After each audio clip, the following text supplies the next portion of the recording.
La situación en Nicaragua cada vez se complica más y prácticamente estamos ante una dictadura que lo que pretende es realizar una elección que será una rotunda farsa el próximo 7 de noviembre. El pasado viernes se canceló la personería jurídica del Partido Ciudadanos por la Libertad. Su aspirante era Óscar Sobalbarro. Así prácticamente pues se cerraron las puertas a una elección pues por lo menos remotamente democrática. La fundadora presidenta de Ciudadanos por la Libertad es la señora Kitty Monterrey. Desde el viernes pasado no se sabía dónde estaba, me imagino, y ahora lo sabremos, que presumía que podía ser, como tantos otros, detenida, y la tenemos hoy aquí en nuestro país. Doña Kitty, bienvenida. Muchísimas gracias, y gracias a Costa Rica por el apoyo con todos los nicaragüenses. Gracias por esta invitación. La verdad es que es un apoyo de muchas décadas, de solidaridad con el pueblo nicaragüense. Sí lo es, sí lo es. Creo que Costa Rica ha sido en ese sentido sumamente valioso. Los nicaragüenses sabemos de que a la hora de cualquier dificultad que hemos vivido a lo largo de décadas, porque esto no es nuevo, en diferentes circunstancias, pero las dictaduras han existido siempre, desgraciadamente, y Costa Rica siempre es un refugio para todos. Cuando el viernes pasado el Consejo Electoral cancela la personería jurídica de su partido, que estaba inscrito para las elecciones del 7 de noviembre, ¿usted cómo toma esa decisión? Bueno, no puedo dejar de decir de que fue duro porque, en primer lugar, aunque habían diferentes estrategias, por lo menos la nuestra era continuar por la vía cívica, que es una lucha bien difícil, pero es la única lucha posible que nosotros veíamos en esta etapa. Entendemos que hay una dictadura y entendíamos asimismo que iba a ser difícil, posiblemente preparando ellos un fraude, pero no por eso nosotros no debíamos de continuar haciendo hasta lo imposible por mantenerlo dentro de la vía cívica. Por supuesto, recibo esa noticia, la estaba viendo en televisión, y encima de eso recibo la noticia que ya dejo de ser nicaragüense de la noche a la mañana, ¿verdad? Conociendo todo lo que ha pasado, y por supuesto cuando uno está en una dictadura sabe que con ellos no se razona, y por lo tanto lo que decidí fue ocultarme hasta ver cómo podía salir del país. Por cierto, para explicar ese tema, no es la primera vez que le dicen que usted no es nicaragüense. No. Estaba leyendo que cuando usted aspiraba a ser magistrada del Consejo Superior Electoral, también ese fue el tema que se puso en el tapete. De hecho, su nombre de soltera es Carmela María Rogers. Exactamente. O sea, usted es hija de americano. Así, mi papá es americano y mi mamá es nicaragüense. Exacto. Y por lo tanto la constitución es clara, ¿verdad? Hijo de nicaragüense es nicaragüense. Y yo tengo mi ciudadanía nicaragüense desde hace años. La prueba de ello es de que el Frente Sandinista, precisamente cuando fui propuesta para magistrada del Consejo Supremo Electoral, se refirió a ello para impedírmelo. Entonces no es nada nuevo. Y al fundar el nuevo partido hace 4 años, pudieron haber hecho el mismo argumento y no lo hicieron, pues. O sea, es un pretexto más de ellos, nada más. ¿Por qué se fue? ¿Se sentía amenazada usted en lo personal? Sí, por supuesto. O sea, allá a cualquiera que ya identifican o que lo ponen en una lista negra, ya es alguien que está con el riesgo de ir a parar a la cárcel. Y lamentablemente, y aprovecho, ¿verdad?, porque precisamente ayer Mauricio Díaz, que preside la Comisión de Relaciones Internacionales del partido, o sea, fue detenido. El ex embajador casualmente de Nicaragua en nuestro país. Costa Rica. Ahí lo conocimos. Exactamente. Entonces, ya nadie está seguro, no tenía caso, y además, habiéndome quitado la ciudadanía nicaragüense, pues yo nunca voy a dejar de ser nicaragüense. Un papel es un papel, y por lo tanto voy a seguir luchando por Nicaragua. Eso no termina aquí. Pero no tenía sentido, porque una de dos, o me iban a llevar presa o me iban a deportar. Entonces, ¿para qué quedarme en Nicaragua? Sin entrar en detalles que son obviamente innecesarios, ¿cómo llega a nuestro país ayer? Vea, para mí, yo tengo 71 años, sumamente difícil. Me dicen que los cumplió ayer. Los cumplí ayer precisamente, o sea, yo estoy oculta, por decirlo de alguna manera, desde el mismo viernes, y empezando una salida que tuvo que ser paulatina para poder llegar hasta aquí de manera segura, y agradeciéndole a una gran cantidad de personas que me tendieron la mano, porque esto no fue difícil para mí, y cansada, pero aquí estoy. ¿Va a solicitar refugio en el país? Pues yo ahora solamente soy ciudadana norteamericana, tendré que ver, ¿verdad?, con las autoridades o la embajada americana aquí cómo legalizar mi estadía, porque en efecto pienso quedarme en Costa Rica si eso es posible. Quiero estar cerca de mi país y quiero seguir ayudando. Usted estaba hasta el viernes en un proceso electoral donde estaban en la cárcel o en arresto domiciliario 7 candidatos a la presidencia. Así es. Había 25 líderes sindicales, estudiantiles, campesinos. Es correcto.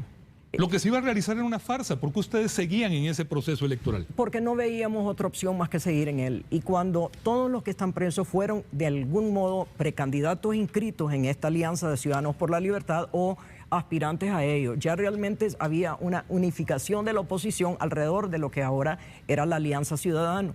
Y nosotros siempre dijimos, nos vamos con el que queda. Después cambiamos eso y dijimos con el que se atreve, porque cada día obviamente íbamos quedando con menos y menos.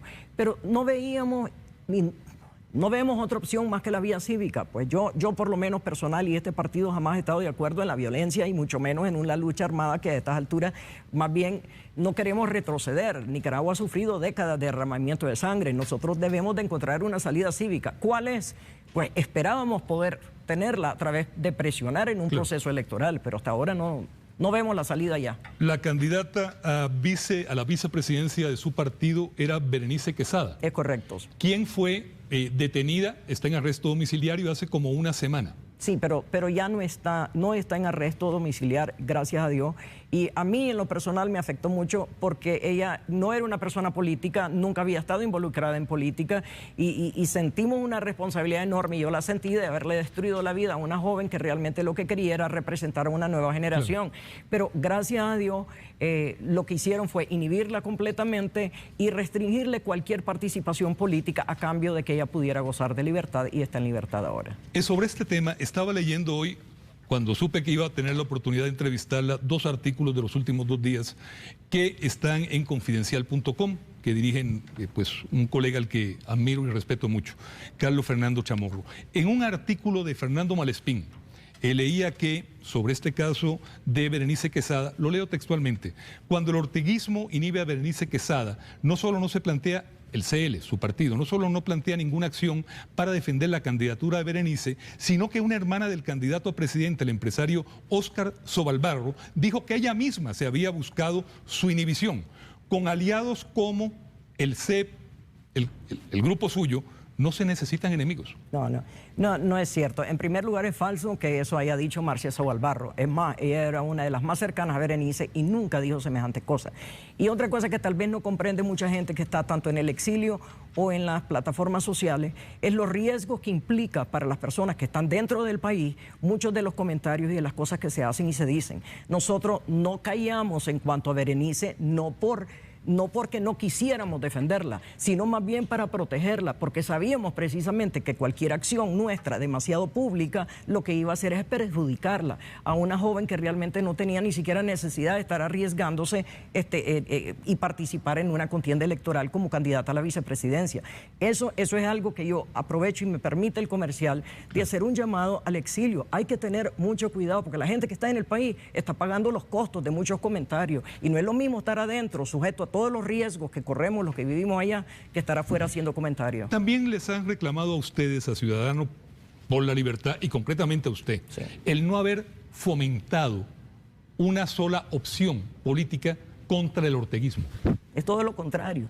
Quisieron ser ustedes a ultranza, no es, para ser la segunda fuerza. Tampoco es eso, es correcto. Y muchas veces hay una manipulación de la información. ¿Qué es lo que sucede? Nosotros, este es el tercer partido que nos quitan. Nosotros hemos tenido y hemos sido oposición desde hace 16 años, con una base sólida y debidamente estructurada. Desgraciadamente, cuando se forma la coalición y las diferentes organizaciones, eran organizaciones de un nivel nacional, sin una estructura amplia, una base que pudiera realmente constituirse en una organización que le hace frente a una dictadura. Y las organizaciones, para que sean exitosas, tienen que construirse de abajo hacia arriba y no a la inversa. Entonces nosotros no es que no quisimos unidad, es que no preferimos no meternos en en un problema que al final tuvimos la razón, se desbarató. Y nosotros más bien estábamos con las puertas abiertas para que se integraran en una alianza, no en el partido, en una alianza. Quisiera también citar otra frase de este artículo que estaba leyendo, es un artículo de ayer. La cancelación de la personería jurídica de Ciudadanos por la Libertad sale con la cancelación, dice el señor Malespín, que ustedes salen ganando porque pasaron de villanos a víctimas. Ciudadanos por la Libertad decidió ser víctima y no oposición, porque ser oposición con la dictadura orteguista demanda hormonas y neuronas que hacen mucha falta en Ciudadanos por la Libertad.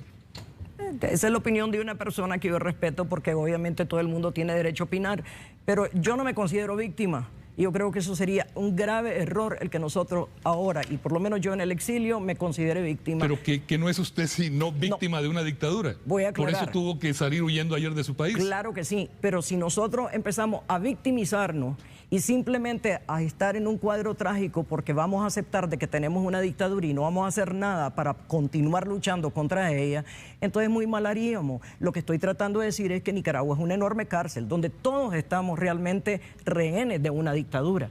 Pero no podemos mantener ni asumir el papel de víctima. Tenemos que seguir luchando, porque es muy cómodo decir, ok, somos víctimas, pues me sacaron del país, ¿y qué vas a hacer? ¿Me voy a quedar en mi casa? No, hay que seguir adelante. Doña Kitty, antes del viernes pasado, cuando les quitan la personería, bueno, ya había pasado lo de la señora Quesada, que le habían dado el arresto domiciliario. ¿Usted no pensó seriamente en que continuar en el proceso era legitimar una farsa? No, yo creo que... Se habían detenido a 7 candidatos. Sí, estaban detenidos 25, 30 líderes sindicales. Las condiciones para las elecciones, usted sabía, yo creo que no lo descubrió el viernes, no iban a ser democráticas el próximo 7 de noviembre. ¿No era legitimar una farsa? Pero ¿cuál era la alternativa? El no hacer nada, el apagar la luz y el decir ya está. ¿Qué es lo que lográbamos con eso? Dejar a Ortega en el poder indefinidamente sin ninguna oposición que pudiera hacerle frente, aun cuando entendíamos de que nos estábamos enfrentando a algo que iba a ser un fraude posiblemente. Eso estábamos claros, pero la apuesta era un voto masivo que podía descarar o desenmascarar a la dictadura ante la comunidad internacional.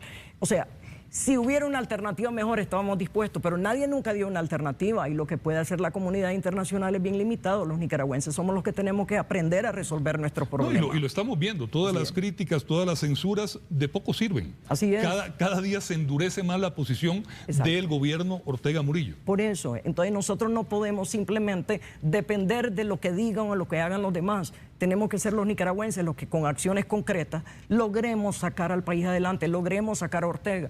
¿Cómo? Sí, es una ruta bien difícil, yo estoy clara. Y quizás la estrategia, si la que nosotros llevamos a cabo era la correcta o no, habrán diferentes opiniones, y yo respeto las opiniones de esas personas. Pero creo que hicimos lo que teníamos que hacer y vamos a seguirlo haciendo. Quizás ahora de otra forma, porque obviamente ya no somos partido, pero la lucha tiene que seguir. ¿Cómo ve esa otra forma? Ya no tanto de su agrupación, sino que del pueblo nicaragüense que quiere libertad y que quiere democracia. Yo creo que primero tenemos que mantenernos con firmeza en cuanto a una lucha cívica, pronunciándonos hasta donde nos los permitan las leyes represivas de la dictadura, porque estamos claros que cualquier cosa significa que te pueden llevar a la cárcel, y obviamente eso no es lo que se pretende. Nosotros tenemos que seguir presionando adentro del país, manteniendo esta lucha. Tenemos que estar preparados para observar el fraude electoral que se va a dar en las elecciones de noviembre. Tenemos que hacer conciencia entre la comunidad internacional, sobre todo, de que estamos logrando aglutinar en una sola posición de oposición a toda esta diáspora nicaragüense que está exiliada en diferentes partes del mundo. Y tal vez de una sola vez podremos realmente decirle al mundo, aquí estamos unidos contra una dictadura, y esta es la estrategia y este es nuestro plan, y vamos a seguir avanzando, porque no podemos simplemente estar dependiendo de todos y de lo que nos van a ayudar. Tenemos que ser nosotros mismos los que propongamos soluciones y que activamente participemos para derrotar a Ortega de alguna forma, pero se tiene que lograr. En un artículo reciente, creo que es de ayer, de alguien a quien yo sé que también usted respeta y aprecia mucho, que es a Carlos Fernando Chamorro Barrios. Carlos Fernando plantea varias preguntas ante lo que pasó ya el viernes con la cancelación de su partido, que son preguntas que yo creo que muchos se deben estar haciendo en este momento, y sobre todo líderes políticos como el caso suyo. Le hago esta pregunta: ¿puede la oposición relanzar la resistencia cívica mientras demanda la liberación de todos los presos políticos? Claro que la puede relanzar. La gran pregunta va a ser cómo relanzarla sin exponerse a que hayan más presos, ¿verdad? Porque la prioridad de todos, y aquí independientemente qué opinión tiene cada quien, siempre la prioridad de todo el mundo ha sido la liberación de los presos políticos, eso indiscutiblemente. Nadie, lo que queremos es que salgan y evitar que sigan deteniendo a más gente, por supuesto. Entonces, esa resistencia cívica es lo que tenemos que saber planificar, hacerlo bien hecho, de tal manera que no arriesgue la vida o la integridad física de la gente que está en el país, pero que sirva realmente para mantener posiciones de fuerza contra Ortega. Otra pregunta que se hace, Carlos Fernando, y que me hago yo también, me imagino que muchos, ¿aceptará la clase empresarial nicaragüense un régimen de partido único sin legitimidad política? Es una pregunta complicada y yo soy pro empresa privada, obviamente, sin embargo, sé de que han habido unas enormes dificultades, están sujetos a enormes presiones y, para decirlo de una manera más sincera o más franca, tienen temor, tienen miedo. Que si ese miedo los va a llevar a tomar posiciones concretas, yo no lo sé, no soy empresaria. Sin embargo, debemos de recordar que ellos son fuente de trabajo para miles de nicaragüenses y que son situaciones bien difíciles, ¿verdad? Son decisiones que ellos van a tener que asumir. ¿Cuáles van a ser? Pues lo veremos en el camino, pero no sé, hay mucho miedo, hay mucho temor en Nicaragua. ¿Esa clase empresarial pensará más con su bolsillo? Vean, es una pregunta dura, ¿verdad? Muy dura. El empresario es empresario para hacer dinero. Eso no significa que no haya de todo, como en todos los sectores de la población. Hicieron mucho dinero en los primeros años de esta última experiencia de Ortega, desde el 2007. Pero creo que uno no puede referirse a todo un sector y medirlo con la misma vara. Estamos claros. Hay de todo. Estamos claros. Hay gente que se ha arriesgado, hay empresarios buenos que realmente han hecho lo posible por ayudar, hay otros quizás no, y otros del todo, otros no tanto. Pero hay de todo. Quizás esto va a servir para entender de que lo primero que debe defenderse en un país es la democracia y la institucionalidad. Y ahí fue el gran error, que no se supo defender a tiempo, y por eso estamos en la situación que estamos. Espero que sea lección para todos, ¿verdad? Es que fue paso tras paso. Así es. Tomar a los partidos, tomar el Consejo Electoral, tomar el Poder Judicial. Obviamente ya tenían el ejército y la policía. Tomar alcaldías. Prácticamente todo el Estado nicaragüense está en manos de Ortega y de Murillo. No es prácticamente, todo absolutamente controla todos los poderes del Estado, controla todas las armas a través de todo. Él es dueño de Nicaragua, dueño y absoluto señor de Nicaragua, se rige por lo que deciden en la mañana cuando se levantan.